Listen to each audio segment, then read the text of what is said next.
धर्म से चलोगे तो हो सकता है तुम 10,000 रुपए भी ना जमा कर पाओ, लेकिन तुम्हारा लड़का तुम्हारे सामने ही ऐसी व्यवस्था करेगा, तुम्हारी छाती ठंडी हो जाएगी। हमें मतलब खूब सोच समझ के बोल रहे कि धन की प्रधानता नहीं, धर्म की प्रधानता। पांडवों का वर्तमान दुख में गया, लेकिन भविष्य हस्तिनापुर के चक्रवर्ती सम्राट पर वही और दुर्योधन आदि के वंश का विनाश हो गया।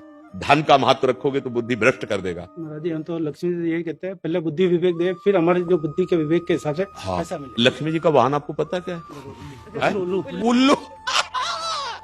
ए, नारायण के साथ आएगी तो गरुड़ पे आएगी, अकेले आएगी तो उल्लू बना देगी पक्का। उनका पर्सनल वाहन है। जब कोई पर्सनल आह्वान करता है तो फिर उल्लू पे बैठ के जाती है।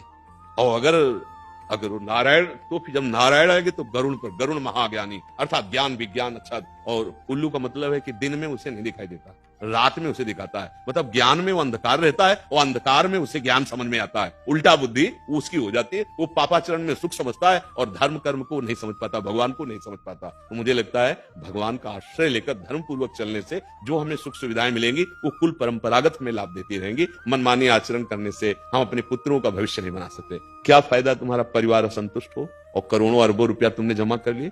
क्या फायदा? कलह हो, अशांति हो, तुम्हारा बेटा तुम्हारे सामने तुम्हारी पत्नी का अपमान करे, तुम्हारा अपमान करे, मनमानी जलोगे बैठे। इसलिए भविष्य धर्म से अच्छा होता है, सत्य से अच्छा होता है।